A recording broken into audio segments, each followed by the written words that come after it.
Moi, j'aime manger, donc du coup, ça me plaisait bien de faire de l'agriculture. Et ensuite, on habite en ville, donc on s'est dit pourquoi pas faire de l'agriculture en ville. Et en se renseignant un peu, on se rend compte qu'en plus, c'est quelque chose qui est fondamentalement un peu écologique, qui recrée de la biodiversité, qui recrée de l'agriculture dans des espaces perdus, parce qu'avant, Paris était vachement agricole, et c'est plus le cas. Et donc du coup, pour ces raisons-là, on est parti dans l'idée de cultiver sur les toits parisiens. Puis aller sur un toit, ça fait un peu rêver. On a lancé Aéromat et l'objectif c'est de faire pousser des herbes aromatiques pour faire un peu redécouvrir la saveur des aromates parce qu'il y a plein d'aromates qu'on ne connaît pas du tout. Et donc du coup, on veut proposer ça aux Parisiens. Les seules réserves, c'est souvent sur la pollution. Vraiment, est-ce qu'on n'a pas de polluants liés aux voitures dans les plantes? Et donc là, il faut leur expliquer comment ça fonctionne. Déjà, les pollutions à Paris, c'est souvent des métaux lourds. Il faut savoir comme ils sont lourds, ils montent jusqu'au 3e, 4e étage et sur les toits, on en trouve moins. Donc du coup, on en trouve moins dans les plantes. Et ensuite, on travaille en hydroponie. Donc c'est l'idée de faire pousser les plantes sans terre. Et si vous voulez, du coup, en fait, les plantes vont absorber les métaux lourds à travers les racines. En fait, les métaux lourds se déposent sur la terre et les plantes les absorbent comme ça.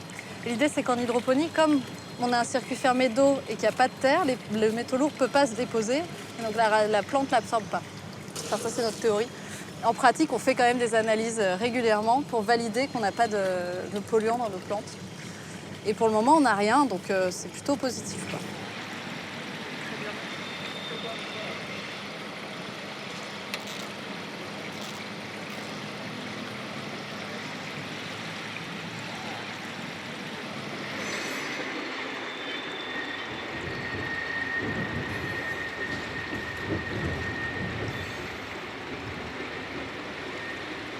L'idée en fait d'Aéromat à la base, c'était de cultiver sur les toits et tout ce qu'on produit, on le vend aux gens dans le bâtiment directement, en priorité, et ensuite à l'extérieur.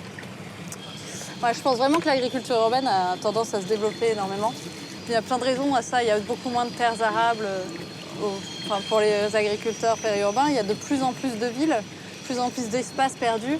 Et en fait, ça permet vraiment de revaloriser ces espaces tout en recréant de la biodiversité, en recréant un lien social entre l'agriculteur et le consommateur. Parce que du coup, nous, comme on va directement dans le bâtiment, ils le connaissent.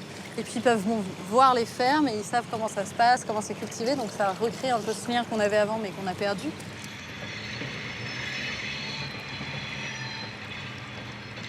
Michel et moi-même, à la base, on est tous les deux ingénieurs en biotechnologie. Donc lui, il s'est spécialisé dans le marketing et l'entrepreneuriat. Il avait envie de monter une société depuis toujours. Et moi, en agroalimentaire et en production. Et donc en fait, tous les deux, ça se complétait bien pour monter une société. Lui, il connaît tout ce qui est juridique, administratif, etc. Quand moi, je vais aider pour la production et tout ce qui est agroalimentaire. Et on s'est rendu compte qu'à deux, c'était quand même compliqué. Donc on a récupéré Théo qui vient nous aider. Et donc Théo, lui, il est ingénieur agronome. Et donc il nous aide sur tout ce qui est culture, roulement de culture, les variétés, comment cultiver, etc.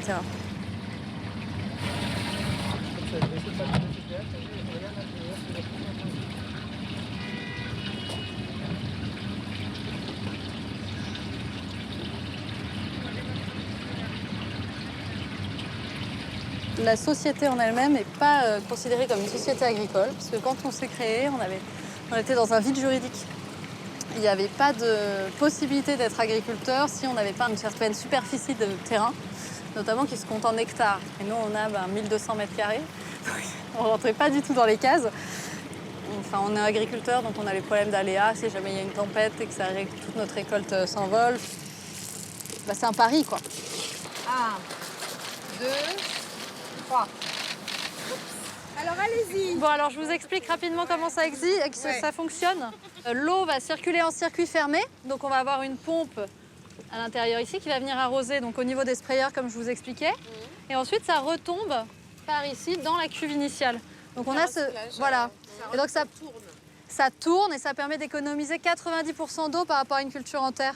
Voilà, donc là vous avez du persil plat. Voilà. Et donc voilà, on est parti principalement sur des herbes aromatiques parce que c'est léger. Ah, aussi l'intérêt de l'hydroponie, c'est que c'est très léger et qu'on est sur des taux à portance faibles. Il n'y a pas que de l'eau qui circule en fait. Non, on met des sels minéraux, voilà, pour les plantes.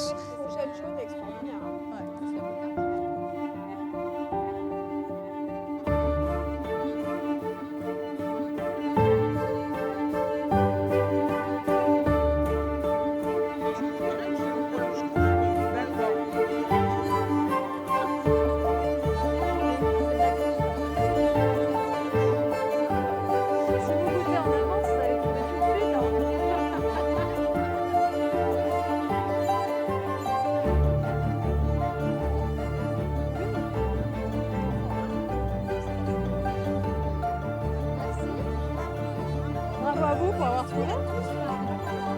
Vous avez tous goûté un peu? Ce qui est assez extraordinaire, c'est le paysage avec les terrains. La mairie de Paris, elle fait ses appels à projets pariculteurs parce qu'elle a une volonté justement de végétaliser la ville de Paris. Elle a un objectif de 100 hectares, je crois, de végétalisation, dont 33 hectares d'agriculture urbaine. Et donc nous, la RATP, on s'implique pour atteindre l'objectif de 4 hectares de nos fonciers végétalisés, dont un tiers en agriculture urbaine. À l'origine, on est un acteur de la mobilité, mais il faut des centres industriels pour réparer les bus, il faut des centres industriels pour réparer les métros, il faut des sites pour loger les travailleurs. Et il arrive que dans ces sites qui sont très importants, et parfois au sein même de la ville, il y ait des espaces en fait résiduels. On peut avoir des premiers étages qui sont vides, on peut avoir des toitures justement qui ne sont pas des toitures techniques. Offrir des sites RATP pour des expérimentations à l'agriculture urbaine, finalement, c'est une manière de réfléchir à cet enjeu actuel, enfin à cette question en tout cas. Est-ce qu'on peut à nouveau produire en ville finalement ?